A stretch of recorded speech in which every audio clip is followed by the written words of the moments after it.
साथियों, बामसेव का एवं राष्ट्रीय मूल्यवासी संघ का 39वां राज्य अधिवेशन यहाँ हो रहा है। तो इस अधिवेशन में आप लोग देख रहे होंगे, जब हम शुरू में बामसेव का अधिवेशन हुआ करता था तो उसमें डेलीगेट पार्टिसिपेशन कम हुआ करता था। अभी 2 हॉल में लोगों को रखा गया है और इसके बावजूद भी बहुत सारे लोगों को बैठने के लिए पर्याप्त जगह उपलब्ध नहीं है। इतना सारे डेलीगेट आज यहाँ उपस्थित है। डेलीगेट का मतलब क्राउड नहीं होता है। डेलीगेट का मतलब है यहाँ रजिस्ट्रेशन करना पड़ता है और उसकी फीस देनी पड़ती है, फिर आपको खाने को मिलता है। जो रजिस्ट्रेशन नहीं करता है, फीस नहीं देता है, उसको खाने को भी नहीं मिलता है। तो ये खाने ना खाने का मुद्दा नहीं है। तो हमें अपना आंदोलन चलाने के लिए कुछ अनुशासन का पालन करना जरूरी है। फुले शाहू अम्बेडकर के आंदोलन से जो बुद्धिजीवी वर्ग निर्माण हुआ, उस बुद्धिजीवी वर्ग को हम इसलिए संगठित कर रहे हैं कि वो पे बैक टू सोसाइटी करने का काम करे। हम पढ़े लिखे लोगों को, SC ST OBC माइनॉरिटी के पढ़े लिखे लोगों को इसलिए नहीं इकट्ठा कर रहे हैं कि उनकी सैलरी बढ़नी चाहिए। सैलरी बढ़ाने के लिए हमने अपने बामसेव के इतिहास में कभी कोई आंदोलन नहीं किया और ना करेंगे। इसके बावजूद भी संख्या बढ़ रही है, तो कोई वजह होगी। इसके बावजूद भी लोगों का साथ, सहयोग और समर्थन बढ़ रहा है। तो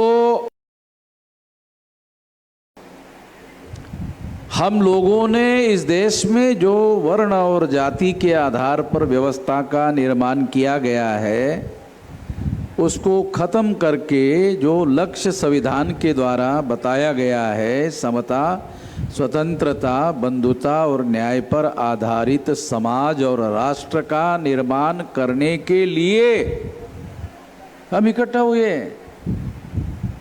व्यवस्था जो गैर बराबरी की है उसे केवल खत्म करने के लिए नहीं, बल्कि नई व्यवस्था जो भारत के प्रीएम्बल ऑफ द कॉन्स्टिट्यूशन में लिखा है कि ये संविधान समता, स्वतंत्रता, बंधुता और न्याय पर आधारित समाज और राष्ट्र का निर्माण करना चाहते हैं। इसके लिए हम ये संगठन खड़ा कर रहे हैं और इसकी वजह से लोग साथ सहयोग और समर्थन कर रहे हैं। इसके बावजूद भी कि हम लोग यहाँ जो पढ़े लिखे कर्मचारी लोग आए हैं, उनकी किसी समस्या का समाधान हम लोग नहीं करते हैं, ना उनकी सैलरी बढ़ाने के लिए, ना उनकी किसी समस्या का समाधान करने के लिए काम करते हैं। वो जिस समाज में पैदा हुए हैं, उस समाज के लोगों की समस्याएं है। वो लोग जो पढ़े लिखे लोग हैं, वो जिस समाज में पैदा हुए हैं, उस समाज की समस्याएं हैं। सामाजिक है, आर्थिक है, राजनीतिक है, सांस्कृतिक है, धार्मिक है।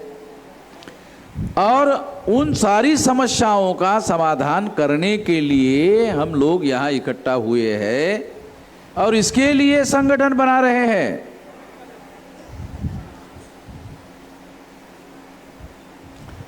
हम लोगों का ये यकीन है, हम लोगों का ये विश्वास है, संगठित शक्ति निर्माण किए बगैर अपेक्षित परिवर्तन होने वाला नहीं है। जो परिवर्तन हम लोग चाहते हैं, मैं 19 साल की उम्र से संगठन बनाने के काम में लगा हुआ हूँ, तो बहुत सारे लोग हमको कहते थे कि भाई ये लोग जो है इकट्ठा होते हैं, राष्ट्रीय अधिवेशन के लिए इकट्ठा होते हैं, प्रशिक्षण के लिए इकट्ठा होते हैं। कुछ लोग ऐसा भी कहते थे, अरे ये लोग शाळा भरवतात, मास्तर की करतात, म्हणजे आमच्या प्रशिक्षणाला असं म्हणायचे, शाळा भरवतात, मास्टर की करतात। अब उन लोगों के साथ कोई नहीं है, अब वो लोग इधर आ रहे हैं।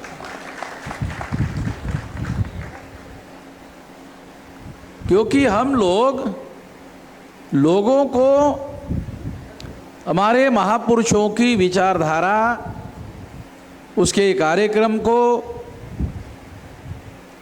लागू करने के लिए संगठित शक्ति निर्माण करने को प्राथमिकता दे रहे थे। बदलाव इंडिविजुअल नहीं होगा, एक आदमी बदलाव नहीं कर सकता, हमारा इस पर यकीन नहीं है। और इसलिए मेरी उम्र 19 साल की थी, तब से अभी मेरी 67 चल रही है, तो लगभग 50 साल हो गए, 48 साल हो गए, 50 साल हो गए।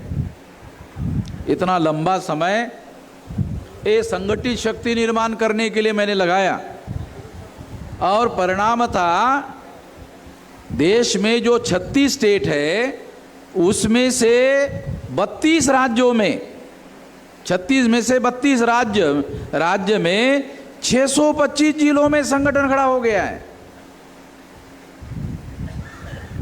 टोटल 769 जिले हैं। अभी केवल बांग्लादेश के बॉर्डर पर और ब्रह्मदेश के बॉर्डर पर जो 4 स्टेट है वही बाकी है। अब वो लोग भी देखा देखी इकट्ठा हो जाएंगे, उसके लिए कुछ करने की जरूरत होगी ऐसा मुझे लगता नहीं है। वो हमारा देखेंगे, क्योंकि सोशल, पहले तो प्रिंट मीडिया, इलेक्ट्रॉनिक मीडिया वाले हमारी खबरें नहीं छापते थे। अब सोशल मीडिया में प्रिंट मीडिया और इलेक्ट्रॉनिक मीडिया वालों को इधर आना पड़ रहा है, सोशल मीडिया में आना पड़ रहा है। तो सोशल मीडिया में सारे दुनिया में, क्योंकि social media is not a local media, is a global media, ये सारे दुनिया में मैसेज देने का काम कर रहा है। तो इससे वहाँ के राज्यों में भी हमारा मैसेज पहुँचेगा, जैसे दूसरे लोगों के पास भी आंदोलन का मैसेज पहुँच रहा है। और जितने भी राज्य अधिवेशन को मैं करके आया हूँ, हर जगह लोगों को बैठने के लिए जगह नहीं मिल रही है, लोगों को बैठने के लिए जगह नहीं मिल रही है। उत्तर प्रदेश में जितने लोग, बहुत बड़ा है, इससे 2 गुना से भी ज़्यादा बड़ा हॉल लंबा था, और उतने ही लोग बाहर थे। बिहार में भी इसी तरह से, बंगाल में भी इसी तरह से हो रहे हैं। तो बहुत बड़े पैमाने, पहले मैं अकेला ही लोगों को जगाने का, जोड़ने का काम करता था, अभी सारे देश भर में लोग जगाने का और जोड़ने के काम में लगे हुए हैं। बहुत सारे नए लोगों को जगाने और जोड़ने के काम में लगे हुए हैं।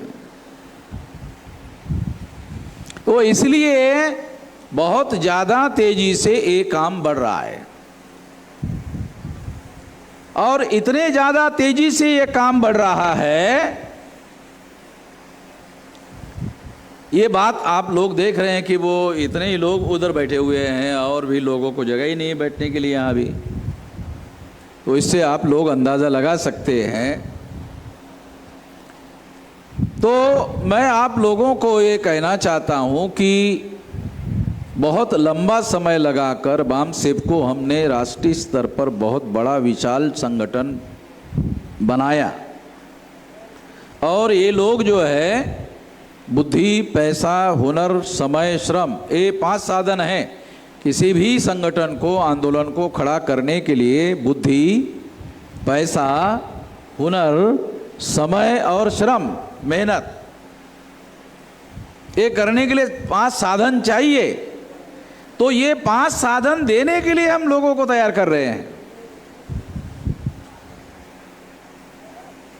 और इस तरह से सारे देश भर में जो फुले शाहू आम्बेडकर के आंदोलन से फायदा लेकर पढ़े लिखे लोग हो गए थे,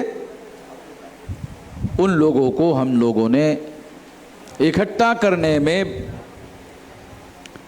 बहुत बड़ा अचीवमेंट, बहुत बड़ा साध्य करने में कामयाब हुए हैं, सफलता हासिल करने में कामयाब हुए हैं। वो कामयाब होने के बाद अभी हमारा जो लक्ष्य है, उद्देश्य है कि अब संगठन बनाने में, इतना विशाल संगठन बनाने में कामयाब हुए हैं, तो अब इस आंदोलन को सेकंड स्टेज, दूसरे स्टेज में रणनीतिक रूप से रूपांतरित करना जरूरी है। तो अब हमने इसको आंदोलन करने के लिए, अभी मैं बामसेफ बनाने का काम मैंने छोड़ दिया है, तो लोग ज़्यादा आ रहे हैं। मैंने छोड़ दिया, उसके बाद ज़्यादा आ रहे हैं, क्योंकि अब हमने संगठन बनाने के बाद में अब आंदोलन को प्राथमिकता दे रहे हैं। तो ईवीएम के मुद्दे पर हमने भारत बंद करवाया। आप लोगों ने सारे देश भर में अपने अपने जिले में इसको किया होगा।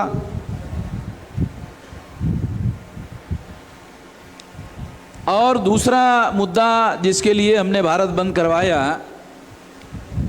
वो है ओबीसी की जाति आधारित गिनती। क्योंकि मेरा ऐसा मानना है कि आरएसएस के लोग, भाजपा के लोग ओबीसी का इस्तेमाल कर रहे हैं। इस देश में जो काउंटर रेवोल्यूशन है उसके लिए ओबीसी का इस्तेमाल कर रहे हैं। और जब हमने ओबीसी के इस्तेमाल को देखा तो उसके अंदर राष्ट्रीय स्तर पर जागरण करने का अभियान शुरू किया। ओबीसी को जागरण करने का अभियान शुरू कर दिया। और इसका परिणाम यह हुआ कि ओबीसी बड़ी संख्या में हमारे आंदोलन के साथ जुड़ने लग गए। ये जब आरएसएस और भाजपा के लोगों ने देखा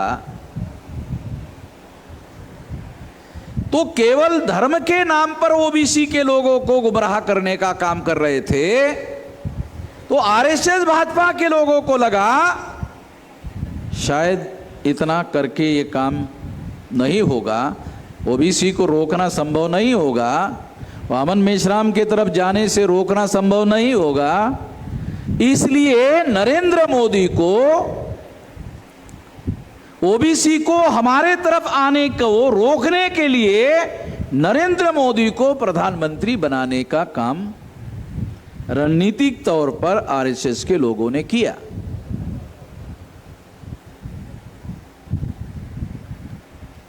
कुछ लोग ऐसा कह सकते हैं, सोच सकते हैं कि आप जबरदस्ती से इस बात का श्रेय लेने की कोशिश कर रहे हैं।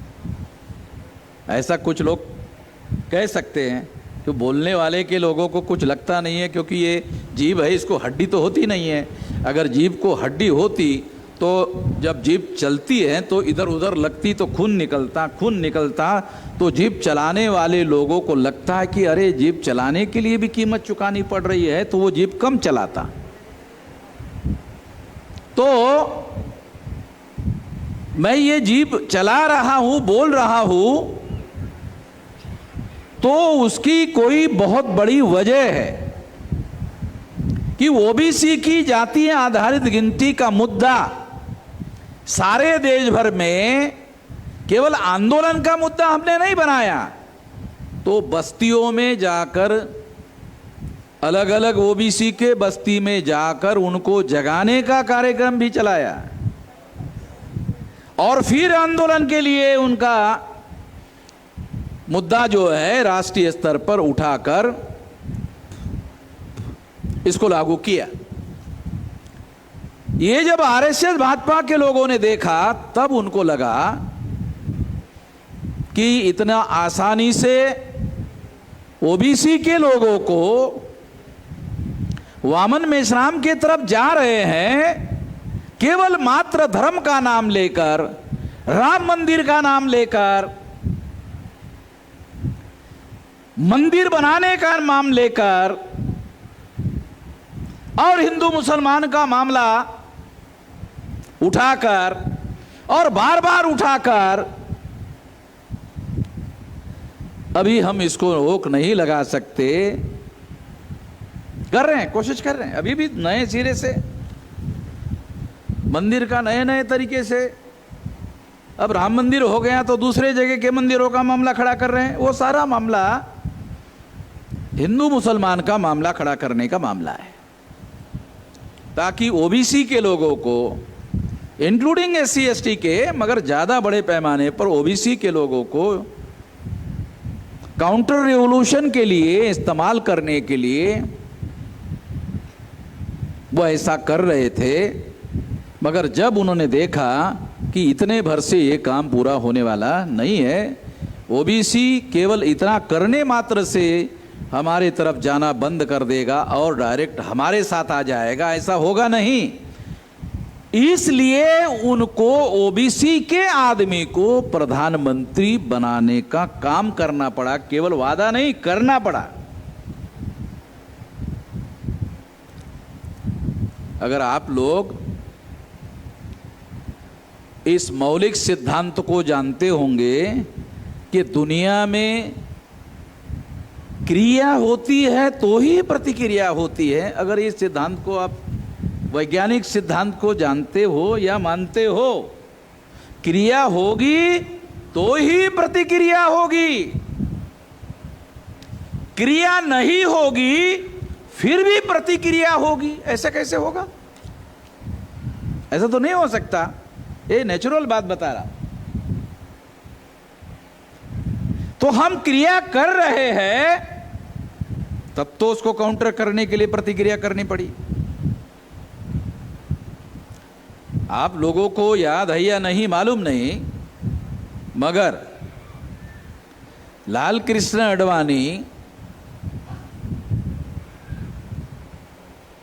जिन्होंने राम रथ यात्रा का कार्यक्रम चलाया था, राम मंदिर के लिए राम रथ यात्रा लाल कृष्ण आडवाणी ने चलाई थी,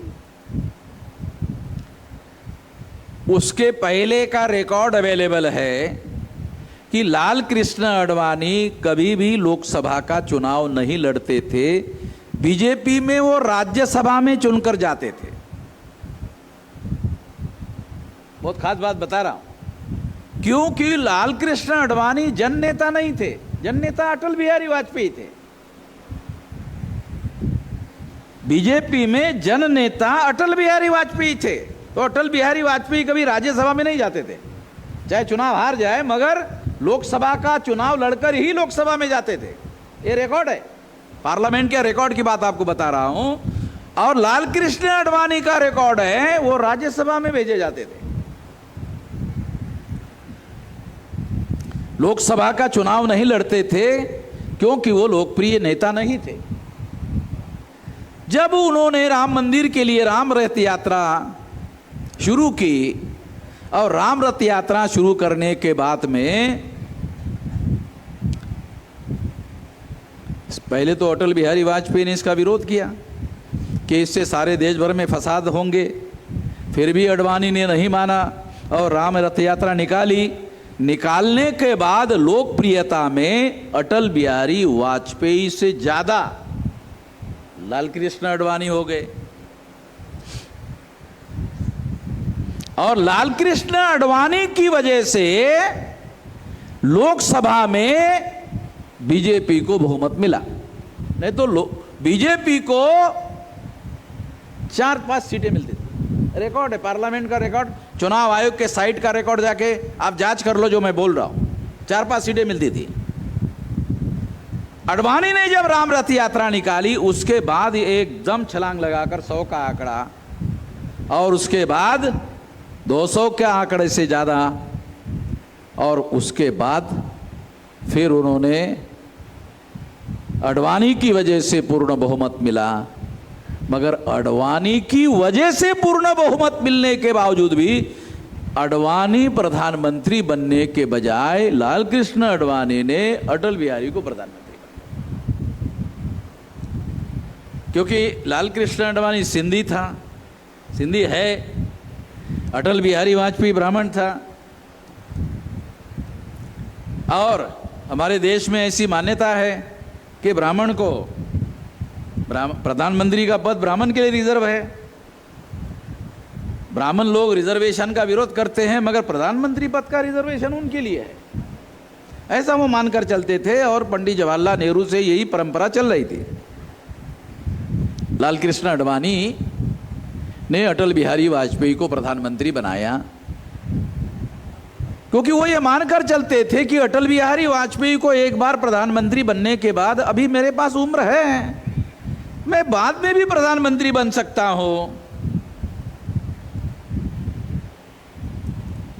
मगर बाद में लाल कृष्ण अडवाणी को प्रधानमंत्री बनने से रोका गया, और आरएसएस के ब्राह्मणों ने रोकने के लिए एक ओबीसी को सामने लाया। अडवाणी को रोकने के लिए नरेंद्र मोदी को सामने लाया। ये दूसरी परिस्थिति आपको बता रहा हूं। और इस तरह से लाल कृष्ण अडवाणी को रोकने के लिए एक ओबीसी के आदमी को, नरेंद्र मोदी को प्रधानमंत्री पद के लिए सामने लाया गया, और फिर उसको गुजरात के मुख्यमंत्री पद से निकालकर देश का डायरेक्ट प्रधानमंत्री बनाया गया। ये हमारे सामने इतिहास है।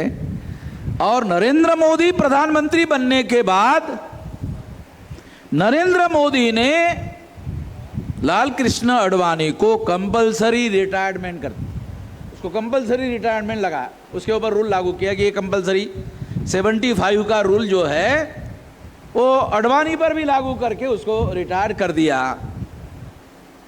अब वो 75 का रूल मोदी के ऊपर लागू होता कि नहीं होता अभी देखने वाली बात है, क्योंकि मोदी का नंबर भी अभी 75 में लगने वाला है। अभी मोदी ने ही अपने लिए रूल बनाया, तो मोदी उसका उल्लंघन भी कर सकता है, क्योंकि बोला ये तो मैं दूसरों के लिए बनाया था, ऐसा कर सकता है। मगर मैं आप लोगों को ये बैकग्राउंड समझा रहा हूं कि किस तरह से इन लोगों ने धार्मिक भावना का, राम मंदिर का और धार्मिक भावनाओं को जगाकर, चेताकर, खास तौर पर ओबीसी के लोगों का, क्योंकि सबसे ज्यादा राम मंदिर आंदोलन की वजह से ओबीसी का झुकाव, राम मंदिर आंदोलन की वजह से ओबीसी का झुकाव जो है वो बीजेपी की तरफ हुआ।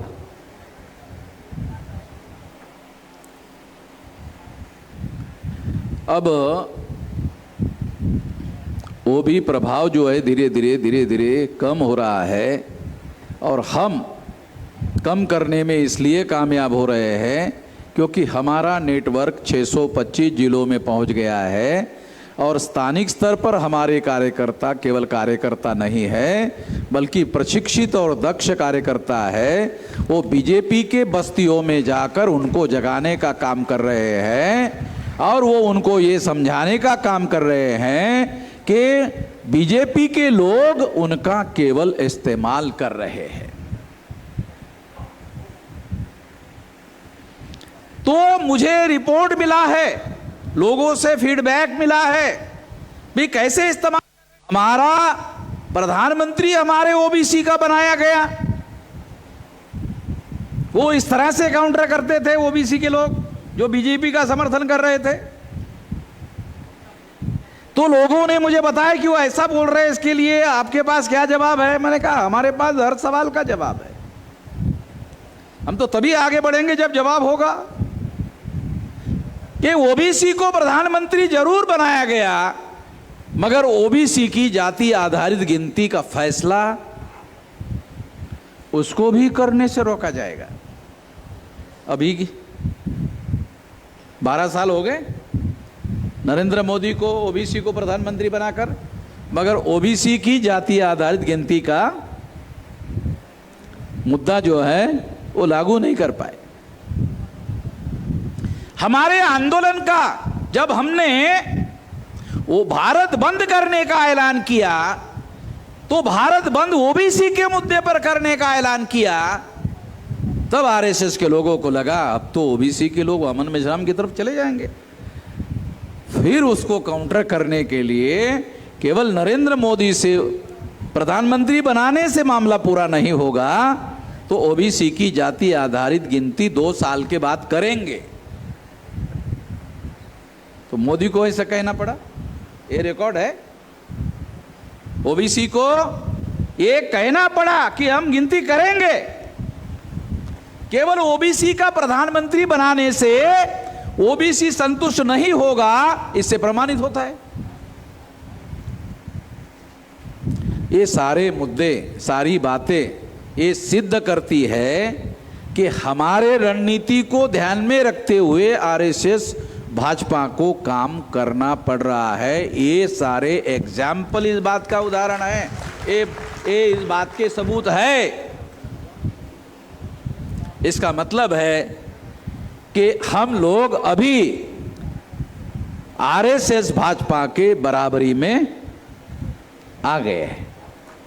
अभी हम लोग आरएसएस भाजपा के बराबरी में आ गए हैं और 2030 तक आरएसएस भाजपा को हम सरपास कर देंगे। तो ये ऐसा बोल 85 ऐसा कहने हो जाएगा? हाँ, ये खुश करने वाली बात है, इसलिए आप लोग खुश हो गए होंगे। और खुश होने के बाद एक खतरा होता है, आदमी खुश होता है, घर में जाके आराम कर लेता है कि अमन मेश्राम ने बोल दिया तो वो कर लेगा। जैसे पहले भी करता रहा है, आज भी वही बोल रहा, वही करेगा। ऐसे नहीं होगा।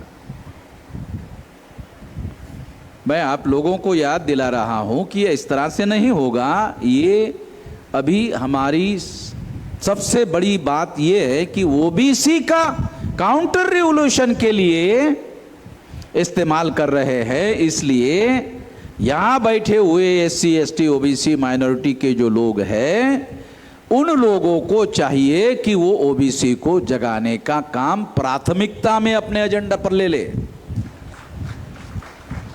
देश में सामाजिक, आर्थिक, धार्मिक, राजनीतिक सभी प्रकार का परिवर्तन जो प्रियम्बल ऑफ द कॉन्स्टिट्यूशन जो बाबा साहब आम्बेडकर ने लिखा, वो कॉन्स्टिट्यूशन अपने आप ए रिवॉल्यूशन कर लेगा।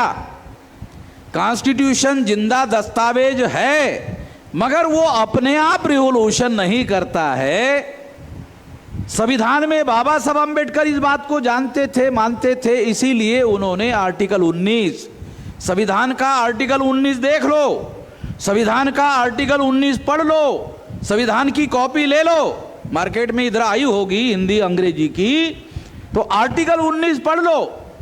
उसमें 4 धारा का प्रचार प्रसार करने का, संगठन बनाने का, संगठन संचालन करने का, आंदोलन करने का, संविधान के आर्टिकल 19 में ये अधिकार बहाल किया गया है। तो संविधान ने कर लेना चाहिए था, तो संविधान अपने आप नहीं करता।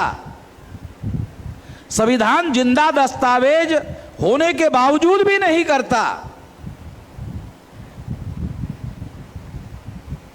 क्यों नहीं करता? क्योंकि जब तक संविधान में जो प्रावधान है उसको लागू करने वाला विशाल संगठन का निर्माण आप नहीं करते हो, तब तक लागू नहीं हो सकता। तो 50 साल पहले ये मैं सोचता था, जब तक संगठित शक्ति नहीं होगी तब तक परिवर्तन नहीं होने वाला, और दूसरे लोग परिवर्तन करेंगे इस पर हमारा यकीन नहीं है। हमें परिवर्तन चाहिए तो ये परिवर्तन हमको ही करना होगा, और हम कब करने लायक होंगे? जब हमारे पास संगठित शक्ति होगी। तो संगठित शक्ति निर्माण करने के लिए हमने बहुत लंबा समय लगाया, तो पढ़े लिखे लोगों का विशाल संगठन खड़ा कर दिया। अब इस विशाल संगठन के द्वारा मासेस का संगठन खड़ा करने के लिए हमने काम शुरू कर दिया है। इसलिए कई बार हमने भारत बंद के कार्यक्रम पढ़े लिखे लोगों के लिए नहीं बनाए, मासेस को शामिल करने के लिए बनाए। तो आपको अब क्या करना है? मासेस का संगठन खड़ा करना है। भारत मुक्ति मोर्चा मासेस का संगठन है, बामसेफ कर्मचारियों का संगठन है, भारत मुक्ति मोर्चा मासेस का संगठन है। It is an organization for education, it is an organization for education. Bharat Mukti Morcha ये मासेस का संगठन है, तो आपको मासेस में जाकर काम करना होगा। अभी आप लोगों को, पढ़े लिखे लोगों को समझाने का एक तरीका है। पढ़े लिखे आदमी को क्या है, एक एक आदमी को ढूंढकर समझाना पड़ता है, बहुत लंबा समय लगता है, मेरा तजुर्बा है। मासेस को एक एक आदमी को समझाने की जरूरत नहीं है। उनके लिए आंदोलन चलाओ तो हजारों की संख्या में, लाखों की संख्या में लोग सड़कों पर आते हैं, और इस तरह से लाखों करोड़ों लोगों का साथ, सहयोग और समर्थन मिलता है। मासेस को इकट्ठा करने के लिए आंदोलन का रास्ता हमने इख्तियार किया है। It is an organization for education, Bharat Mukti Morcha. तो आपको अभी बामसेफ के जो लोग हैं, उन्होंने समाज के लोगों को वादा किया कि हम व्यवस्था परिवर्तन करने का काम पूरा करेंगे। वो करने के लिए उनके द्वारा भारत मुक्ति मोर्चा बनाया गया। तो बामसेफ के लोग जो सैटरडे संडे को उनके पास छुट्टी है, तो उनको गांव में जाना होगा। कैसे होगा ये चेला गांव का संगठन, और चुनाव के लिए चुनाव आयोग 15 लाख बूथ तैयार करता है। एक बूथ में 1000 वोटर होते हैं। वोटर जो है 18 साल जिसने कंप्लीट किया, ऐसे 1000 वोटर होते हैं, और 1000 वोटर के लिए एक बूथ होता है। ऐसे 15 लाख बूथ है। तो हमें अब केवल गांव का संगठन खड़ा नहीं करना है, हमें बूथ लेवल का संगठन खड़ा करना, उससे भी नीचे बूथ लेवल का संगठन खड़ा करना है। कहां कहां बूथ है, तहसील ऑफिस जाओ, ओ सारा डॉक्यूमेंट उधर पड़ा हुआ है। विधानसभा के बूथ कितने हैं, लोकसभा के बूथ कितने हैं, वो सारा डॉक्यूमेंट उधर तहसील ऑफिस में थोड़ा पैसा देकर सारा का सारा डॉक्यूमेंट आपको मिल जाएगा, और आपको पता चलेगा कौन सा नंबर का बूथ है, कौन से गांव में उसका सेंटर है। तो आप बूथ लेवल का संगठन खड़ा कर सकते हैं। एक बूथ 1000 वोटर का होता है। अब इससे भी नीचे संगठन बनाया जा सकता है। ये तो बूथ लेवल का संगठन, भौगोलिक नेटवर्किंग हो गया। सोशल नेटवर्किंग करना होगा। क्यों? क्योंकि हमारा तजर्बा है, जो जातियां जागृत है, कॉल दे दो आंदोलन का, वो जागृत लोग ही आते हैं। जो जागृत नहीं है वो पहले भी पीछे थे, और कॉल देने के बाद भी पीछे रहते हैं, आते नहीं हैं। लाना पड़ता है। लाने के लिए क्या करना होगा? लाने के लिए आपको सोशल नेटवर्किंग बनाना होगा। Schedule caste, most backward schedule caste, extreme backward schedule caste, तो शेड्यूल कास्ट में 3 प्रकार के संगठन बनाने होंगे। तो एक्सट्रीम बैकवर्ड शेड्यूल कास्ट में सबसे निचले स्तर के जो शेड्यूल कास्ट के लोग हैं उसका अलग से संगठन बनाओगे। उसका संगठन अलग होगा, उसके कार्यकर्ता अलग होंगे, उसका प्रशिक्षण अलग होगा। तो वो अपने लोगों को 1000 वोटर में अपने लोगों को मोबिलाइज करने का काम करेंगे। Schedule tribe, most backward schedule tribe, nomadic tribe, MBC, OBC, इनसे कन्वर्टेड माइनॉरिटी, मुस्लिम, सिख, ईसाई, बुद्धिस्ट, जैन, लिंगायत, ऐसे 14 सामाजिक समूह है। 1000 वोटर में 14 सामाजिक समूह है। तो 14 सामाजिक समूहों के ग्रुप बनाने होंगे और उस ग्रुप का कम से कम लोएस्ट एक कार्यकर्ता होना चाहिए, उसके नीचे नहीं हो सकता, एक कार्यकर्ता होना चाहिए। ज्यादा से ज्यादा आप इसको जितने बनने के लिए राजी होते हैं उतने बना सकते हो, मगर 11 तक बना सकते हो, मगर उसने हार्ड कोर कम से कम 3 लोग होने चाहिए। कम से कम 3 लोग हार्ड कोर होना चाहिए। तो वो 3 लोग क्या करेंगे, वहां जो मोस्ट बैकवर्ड या एक्सट्रीम बैकवर्ड है उसको मोबिलाइज करने का काम करेगा। ऐसे 14 सामाजिक समूह 1000 वोटर में होंगे। तो 1000 वोटर में 14 सामाजिक समूह बनाओगे तो 100 वोटर भी एक सामाजिक समूह में कंप्लीटली नहीं होंगे। 100 होते तो 1400 वोट हो जाते। 1000 में ही 14 सामाजिक समूह बनाने पड़ेंगे। मगर इससे क्या होगा, इससे 15 लाख बूथ का संगठन बनेगा, उसके नीचे सामाजिक समूहों का संगठन बनेगा और ऐसे समूह सारे देश भर में 2 करोड़ होंगे।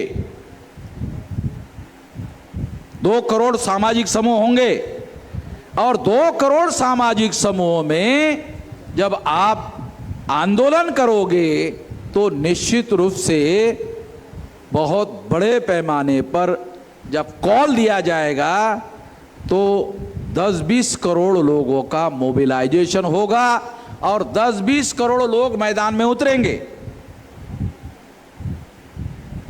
1 बार, 2 बार, 3 बार, 4 बार, 5 बार ऐसा जब आंदोलन आप करोगे तो हर आंदोलन के बाद संख्या बढ़ेगी, कार्यकर्ता की भी संख्या बढ़ेगी और इस तरह से सारे देश के अंदर बहुत बड़े पैमाने पर मोबिलाइजेशन होगा।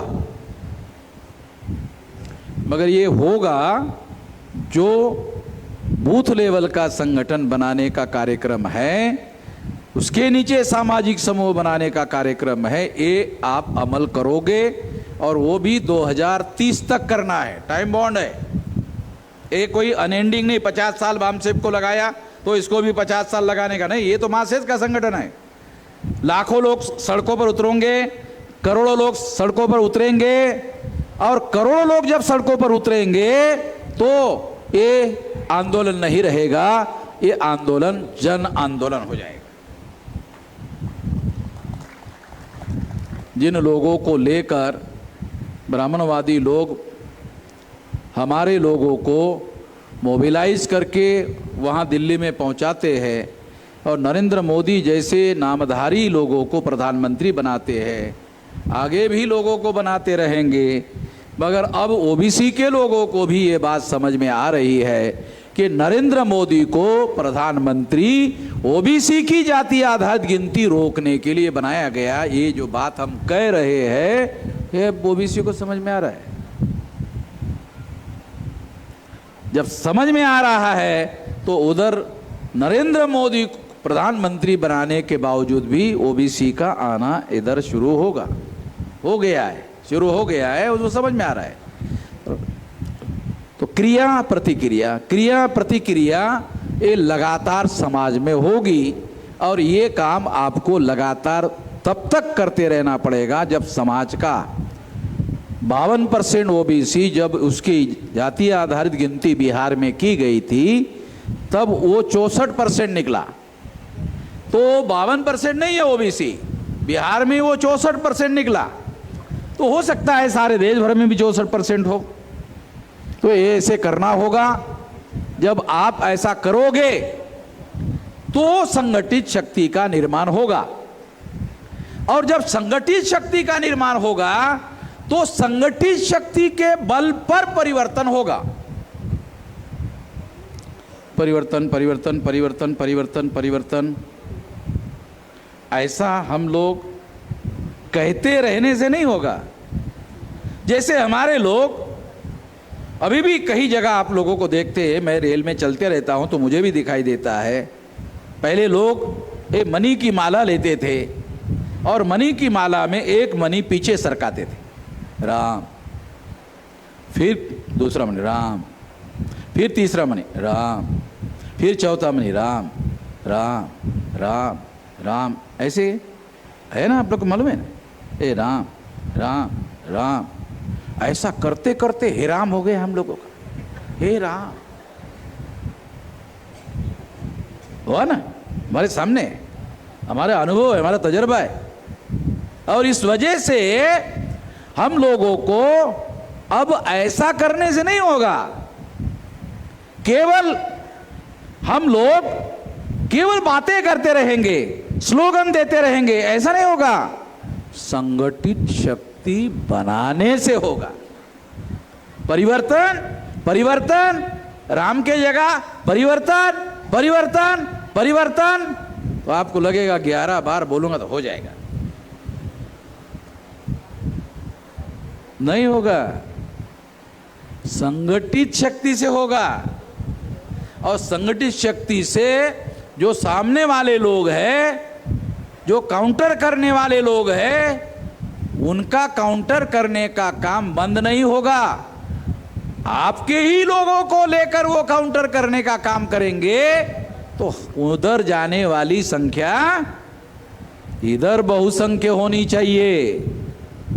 जब तक उधर रहेगी बहुसंख्यांक तो काउंटर रेवोल्यूशन होगा।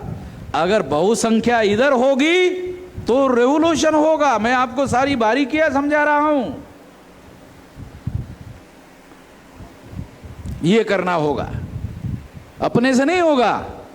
और इसके लिए आपको फील्ड में जाना होगा, और खास तौर पर ओबीसी के अंदर जाना होगा। ओबीसी में भी एमबीसी और ओबीसी दो जोड़े समूह है, और उनको इन मुद्दों पर जगाना होगा, जोड़ना होगा। हमारे लोग धार्मिक विषयों पर ज्यादा चर्चा करते हैं, बिल्कुल नहीं करना चाहिए। ऐसा करने वाले लोग आरएसएस भाजपा को मजबूत करने का काम करते हैं। तो जो काम मैं करने के लिए कह रहा हूं वो करो, मैं सोच समझ कर कहता हूं। आप सोच समझ कर नहीं कर रहे हो अपने लेवल पर, इसलिए उपाय क्या है? जितना मैं कहता हूं उतना करो, ज्यादा दिमाग मत दौड़ाओ। अपने दिमाग से करोगे, कर रहे हमारे बहुत सारे लोग, मुझे पता हो रहा है, जानकारी आ रही। धार्मिक विषयों पर चर्चा करते हैं तो ओबीसी नजदीक आने के बजाय बीजेपी की तरफ खसक जाता है। फिर बीजेपी के लोग प्रचार करते, वामन मेश्राम धर्म विरोधी है, वामन मेश्राम भगवान विरोधी है, देव विरोधी है। मैं तो देव का नाम भी नहीं लेता, भगवान का भी नाम नहीं लेता, धर्म का भी नाम नहीं लेता। मैं कहता हूं कि हमारी सामाजिक समस्याएं हैं, हमारी आर्थिक समस्याएं हैं, राजनीतिक समस्याएं है। राजनीतिक इस अर्थ में कि हमें प्रतिनिधित्व ही नहीं है। लोकतंत्र है, और लोकतंत्र बगैर प्रतिनिधित्व का हो नहीं सकता। प्रतिनिधित्व है नहीं, एक आदमी हमारी बात नहीं बोलता वहां पार्लियामेंट में। जब एक आदमी नहीं बोलता, शेड्यूल कास्ट शेड्यूल टाइप के 131 मेंबर पार्लियामेंट है, जो पूना पैक्ट के द्वारा चुनकर जाते हैं। और पूना पैक्ट ने दलाल और भड़वे पैदा किए, ऐसा बाबा साहब अम्बेडकर ने स्टेट्स एंड माइनॉरिटी नाम का जो मेमोरेंडम उन्होंने संविधान सभा को सुपुर्द किया था, उसमें उन्होंने लिख के रखा हुआ है। What Gandhi and Congress have done to untouchable में लिख के रखा हुआ है।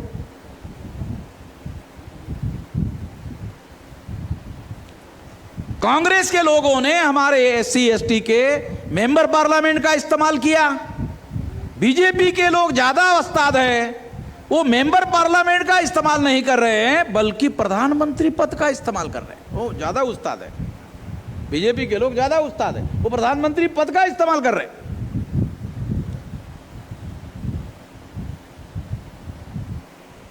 ये बात जितने जल्दी हमारे लोगों को समझ में आएगी उतने जल्दी नरेंद्र मोदी के प्रभाव से या नरेंद्र मोदी के जो प्रभामंडल है उससे मुक्त हो जाएंगे और जो बदलाव हम चाहते हैं, सामाजिक बदलाव चाहते हैं, आर्थिक बदलाव चाहते हैं, राजनीतिक बदलाव चाहते हैं, तो इसमें राजनीतिक सत्ता बीजेपी के हाथ में रखी जाएगी, राजनीतिक सत्ता कांग्रेस के हाथ में रखी जाएगी और हम क्रांति करने में कामयाब हो जाएंगे। ये विचार मूर्खतापूर्ण है। सत्ता कांग्रेस के पास रहेगी, सत्ता बीजेपी के पास रहेगी और क्रांति हम करेंगे। अजीब किस्म की बात है। हमारे लोगों को बहुत सारी बातें समझ में नहीं। ये सामाजिक क्रांति को हमको जोर देना चाहिए। तो कैसे होगा? राजनीतिक सत्ता पर नियंत्रण किए बगैर आप किसी प्रकार का कोई बड़ा बदलाव नहीं कर सकते, क्योंकि बदलाव करने की ताकत राजनीतिक सत्ता में है, पार्लियामेंट के पास है। अगर कोई कानून बड़ा बदलाव आप देश में लाना चाहते हो तो पार्लियामेंट में कानून पास करना पड़ेगा, तब आपको अलाउ करेगा, नहीं तो सुप्रीम कोर्ट रोक लगा देगा, हाई कोर्ट रोक लगा देगा। ये बातें आप लोगों को समझना होगा। तो इस तरीके से संगठित शक्ति पर, आज के तारीख में हमें संगठित शक्ति पर ज़्यादा जोर देना है। और संगठित शक्ति किस लेवल की खड़ी करनी है, मैंने बूथ लेवल और बूथ लेवल से नीचे सामाजिक समूह का बात आपको समझाई। वो काम आप करो। और वामसेप के जो लोग हैं वो सैटरडे संडे को मोटरसाइकिल निकाले और गांव में जाने का काम शुरू करें। और सैटरडे संडे को छोड़कर जो 5 दिन रहते हैं उसमें विद्यार्थी, युवा और बेरोजगार को अपनी मोटरसाइकिल से ऑफिस जाए और 10 बजे के बाद मोटरसाइकिल विद्यार्थी, युवा, बेरोजगार को दे दे और उसको बोल कि 6 बजे मुझे वापस जाना है घर में, 5:45 बजे वापस आ जा, बाकी ये मोटरसाइकिल का उपयोग करो। तो तहसील में 1 साल में एक विधानसभा के सारे गांव और सारे बूथ तैयार हो जाएंगे। 1 साल में, ज़्यादा समय नहीं लगेगा। मैं आपको बता रहा हूँ ये करना है, मैं आपको बता रहा हूँ कैसे करना है, उसके तरीके क्या होंगे, ये सारी चीज़ें मैंने आपको बताया। फिर आपको दिमाग दौड़ाने की कोई ज़रूरत अभी रही नहीं है, केवल इम्प्लीमेंटेशन करने का मामला है। जो मैंने बताया उसको केवल अमल करने की बात है। और अमल किस लिए करना है? संगठित शक्ति निर्माण करने के लिए। संगठन बनाओ, परिवर्तन का मेरे ऊपर छोड़ दो, आप संगठन बनाओ, संगठित शक्ति परिवर्तन के लिए उपयोग में लाई जाएगी। संगठित शक्ति से परिवर्तन होगा, परिवर्तन करने से नहीं होगा, संगठित शक्ति से होगा। इसको मौलिक रूप से समझना जरूरी है।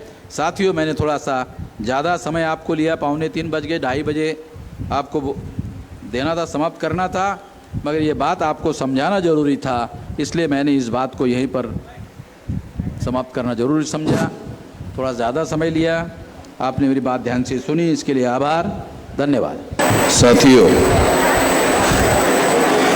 अधिवेशन का 39वें अधिवेशन का समापन करने के लिए मैं आप लोगों के सामने उपस्थित हूँ।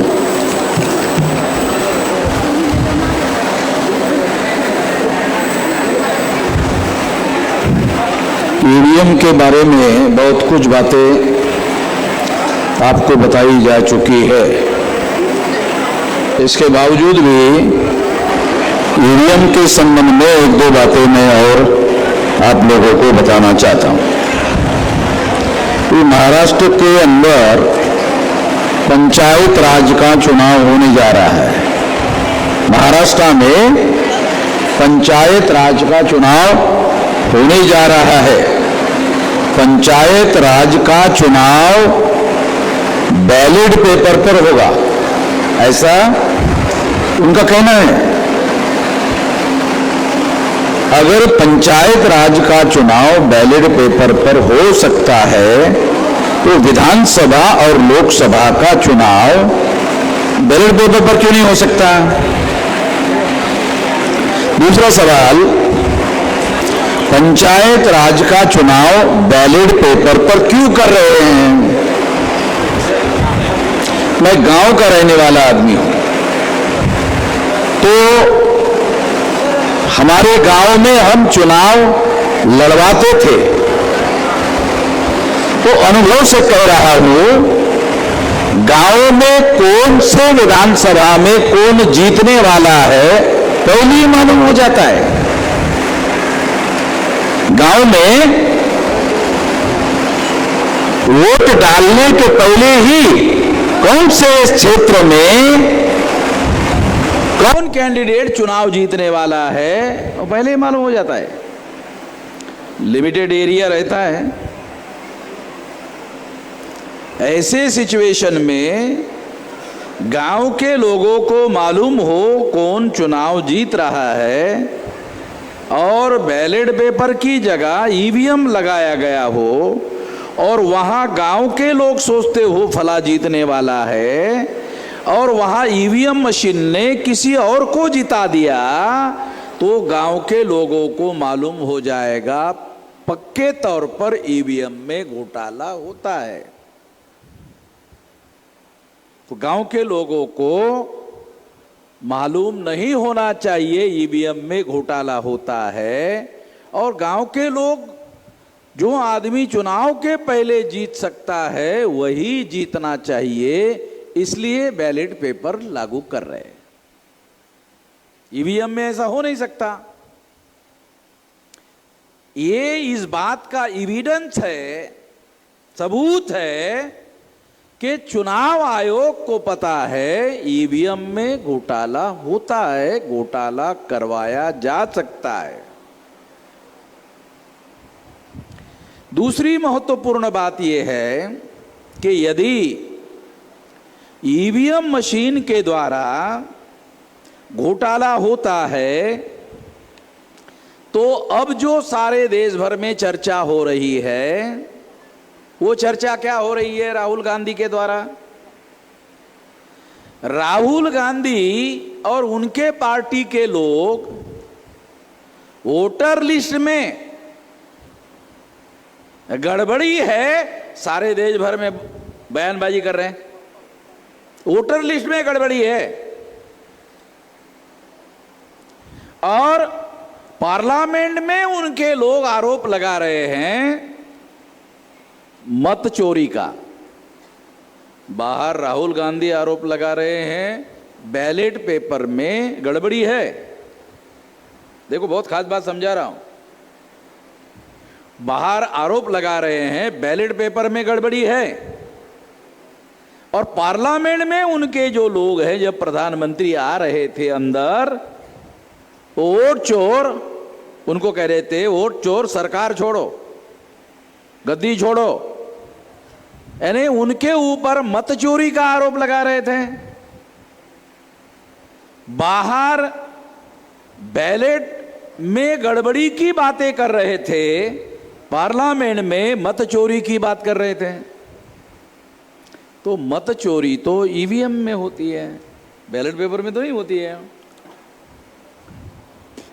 जो वोट चोरी है वो बैलेट पेपर में नहीं होती है, वो ईवीएम में होती है। तो ईवीएम का मामला राहुल गांधी क्यों नहीं उठा रहे हैं? क्योंकि राहुल गांधी नहीं चाहते ईवीएम चली जाए। बीजेपी और कांग्रेस और बीजेपी दोनों नहीं चाहते ईवीएम जाना चाहिए। हम लोग चाहते ईवीएम जाए और बैलेट पेपर आए। इसके लिए ईवीएम फोड़ने का मैं आज ऐलान करता हूं कि हम लोग ईवीएम फोड़ेंगे। अब सारे देश भर में यहां से हम लोग तैयारी शुरू कर रहे हैं ईवीएम फोड़ने की।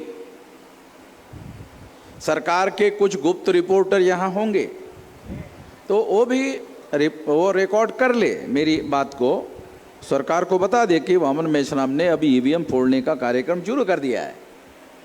तो शुरू करने की शर्त क्या है? ईवीएम फोड़ने का कार्यक्रम है, ईवीएम फोड़ना है, तो ईवीएम फोड़ने के लिए आप लोगों को बूथ लेवल का और बूथ से नीचे सामाजिक समूहों का संगठन खड़ा करना है ईवीएम फोड़ने के लिए। आप लोग चाहते ना, कोई बहुत सारे लोगों ने कहा कि आपने कहा था फोड़ना चाहिए फोड़ना चाहिए फोड़ना चाहिए और फिर बाद में आपने इसको छोड़ दिया। तो अभी मैं बता रहा हूं, अभी फोड़ने का कार्यक्रम मैं घोषित कर रहा हूं, ईवीएम फोड़ने का कार्यक्रम घोषित कर रहा हूं। तो ईवीएम फोड़ने के लिए पूर्व शर्त क्या है? बूथ लेवल का और बूथ से नीचे सामाजिक समूहों का संगठन खड़ा करो। तो इससे क्या होगा? इसे 15 लाख बूथ पर और 2 करोड़ सामाजिक समूहों का संगठन खड़ा होगा। 2 करोड़ जगह पर जब ये लोग ईवीएम फोड़ेंगे, इतनी जगह पर ईवीएम फोड़ेंगे, तो क्या होगा? किसी पर कोई केस नहीं होगा। अगर कामले ने ईवीएम फोड़ा तो कामले पर केस जरूर होगा। ध्यान रखो, मैं आपको बता रहा हूं, अगर कामले ने ईवीएम फोड़ा तो कामले पर केस जरूर होगा, कामले को अरेस्ट किया जाएगा, कामले को अरेस्ट करके जेल में डाला जाएगा। मगर जो कार्यक्रम मैं बता रहा हूं, यदि आपने अमल किया, बूथ लेवल का संगठन खड़ा करो, सामाजिक समूहों का संगठन खड़ा करो और 2 करोड़ लोग सामाजिक समूहों के तहत ईवीएम फोड़ो, किसी पर भी केस नहीं होगा, किसी पर भी केस नहीं होगा। कांग्रेस और बीजेपी, बीजेपी और कांग्रेस दोनों लोग ईवीएम रखना चाहते हैं, ये पक्का हो गया। हम लोग ईवीएम रखना नहीं चाहते, तो ईवीएम फोड़े बगैर ईवीएम जाने वाली नहीं है। ईवीएम जाए बगैर हमारा जो वोट का अधिकार है वो सुरक्षित नहीं है। वोट का अधिकार जब तक सुरक्षित नहीं है तब तक हमारे लोगों का कोई भविष्य नहीं है। हमारे लोगों का जो भविष्य है वोट के अधिकार पर निर्भर है, क्योंकि वोट इस देश का प्रधानमंत्री कौन हो निर्धारित करता है। ईवीएम ने इस अधिकार को छीन लिया। हमारे पास संविधान ने अधिकार दिया कि देश का प्रधानमंत्री कौन हो आपको निर्धारित करने का वोट के द्वारा अधिकार दिया जाता है, मगर ईवीएम ने यह अधिकार छीन लिया। अब हमारे पास प्रधानमंत्री कौन हो यह निर्धारित करने का अधिकार नहीं रहा ईवीएम मशीन की वजह से। इतना बड़ा मामला ईवीएम की वजह से हुआ, इसलिए ईवीएम फोड़ना जरूरी है। हर हालत में ईवीएम फोड़ना होगा। संविधान की रक्षा करना है, देश की रक्षा करना है, तो इसके लिए ईवीएम फोड़ना होगा। ईवीएम फोड़ने के लिए आपको 15 लाख बूथ पर और 2 करोड़ सामाजिक समूहों का संगठन खड़ा करना पूर्व शर्त होगी। जितना जल्दी करोगे उतना जल्दी आंकड़ा मेरे पास भेजो, और दूसरे दिन अगर चुनाव है तो दूसरे ही दिन फोड़ो। आ रहा समझ में आ रहा? अगर आपने हफ्ते भरे में ये काम कर लिया और मुझे आप खबर करो तो मैं लिखित रूप से ऑर्डर दूंगा, फोड़ो, कल फोड़ो। तो आप बोलेंगे अभी तो ईवीएम चुनाव नहीं है। तो चुनाव नहीं होने के बावजूद भी कहीं न कहीं ईवीएम तो रखे होंगे ना सरकारी दफ्तरों में, घुस जाओ पढ़ो। अगर आपको जल्दबाजी है तो सरकार के पास तो ईवीएम है पड़े हुए, कलेक्टर के नियंत्रण में तो है, उसको गोदाम में रखे हुए ईवीएम, तो उसको फोड़ा जा सकता है। साथियों, मैं आप लोगों को सारी बात समझा कर बता रहा हूं। ईवीएम फोड़ने का कार्यक्रम मैंने घोषित कर दिया है, फोड़ने का तरीका बताया। 15 लाख बूथ पर संगठन खड़ा करो, मुझे खबर करो, कंफर्म करो, मैं दूसरे दिन रिटर्न में ऑर्डर निकालता हूं, फोड़ो।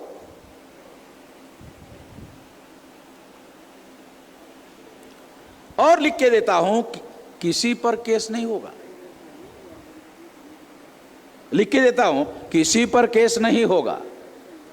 2 करोड़ लोगों पर केस करेंगे, है उनके पास मशीनरी नहीं है इतने लोगों पर केस करने के लिए।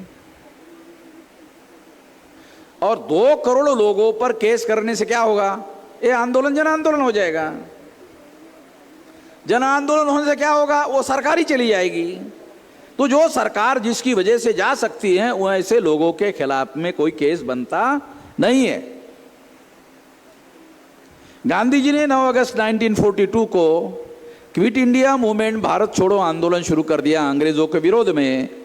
गांधी जी को अरेस्ट कर लिया अंग्रेजों ने और सारे देश भर में आंदोलन फैल गया। फैलने के बाद वो जन आंदोलन हो गया और अंग्रेजों ने निर्णय किया हम अब भारत में नहीं रहेंगे, अब छोड़ देंगे। हो गया खत्म मामला, रफा दफा हो गया मामला। तो ये करना होगा। तो इसके लिए आप लोग इसकी तैयारी करेंगे। ये फंडामेंटल बात मैंने आप लोगों को बताया। दूसरी बात, अभी सचिन बनसोड़े ने एक बात आपको बताई बंजारा समाज को लेकर। तो आरएसएस के लोगों ने कहा कि जो उनका महापुरुष है, क्या बताया उनका नाम, सेवालाल महाराज, वो घोड़ी पर बैठ कर के है, तो उनके हाथ में तलवार भी है। तो तलवार की जगह उन्होंने कहा कि तलवार की जगह उनके महाराज के हाथ में लिंग पिंड दिया जाएगा। है? एक अपने उसके पास भी दिया हुआ है, अहिल्याबाई के हाथ में भी दिया हुआ है। साले नालायकी की भी हद हो गई, एक महिला के हाथ में लिंग पिंड दे दिया। लिंग पिंड, जरा सोचो तुम, जरा दिमाग लगाओ। लिंग पिंड, 2 शब्दों को मिलाकर आप कहते लिंग पिंड, अलग करो, संधि विग्रह, लिंग पिंड। आया कुछ समझ में आ रहा है?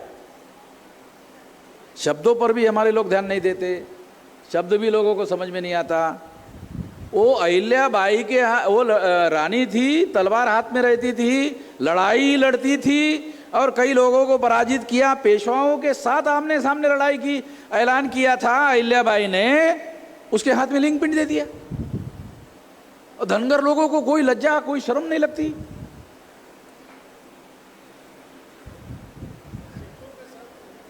दो चार ब्राह्मणों के घर में घुसो, तुम लोगों ने ऐसा कहा, जरा बंदोबस्त करो उनका, तो लिंग पिंड झटके में खत्म हो जाएगी और अहिल्याबाई के हाथ में तलवार आ जाएगी।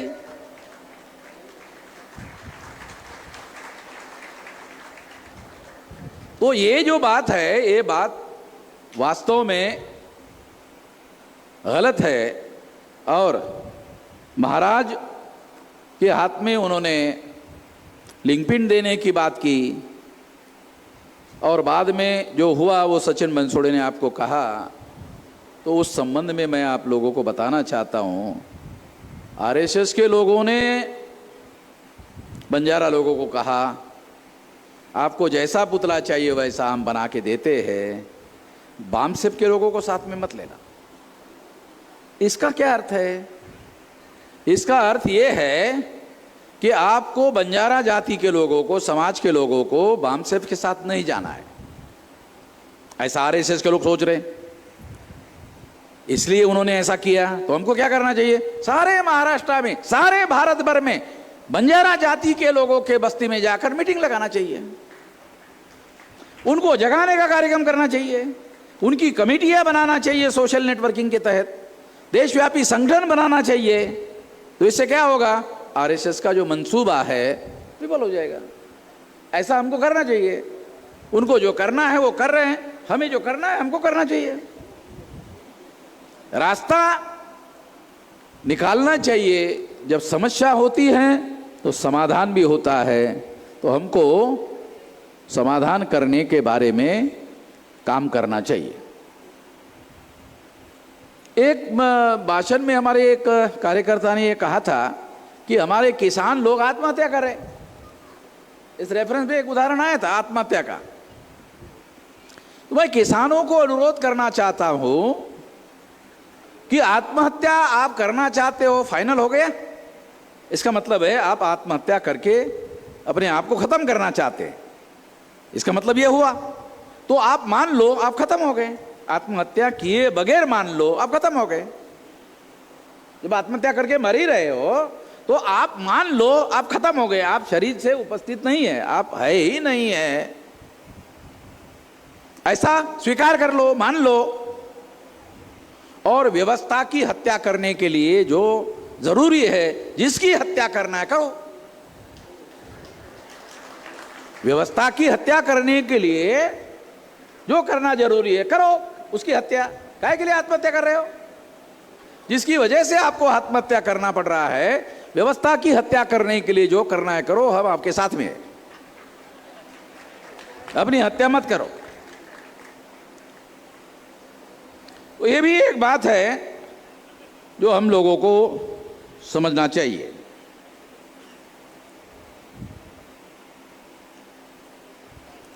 साथियों, मैं इतनी बातें आप लोगों को कहना चाह रहा था। मैंने जो मुद्दे निकाले थे, 6:45 बज गए हैं, तो आप लोगों को इतनी बड़ी संख्या में आप यहाँ उपस्थित है। दोबारा मॉर्निंग सेशन की बात मैं रिपीट करना चाहता हूँ कि संगठन शक्ति निर्माण करने पर आपको सबसे ज़्यादा एनर्जी लगाना चाहिए, जोर लगाना चाहिए। ये संगठन शक्ति ही आपके मुक्ति का रास्ता खोलेगा, सबसे बड़ा काम ये करेगा। ये हमको करना चाहिए।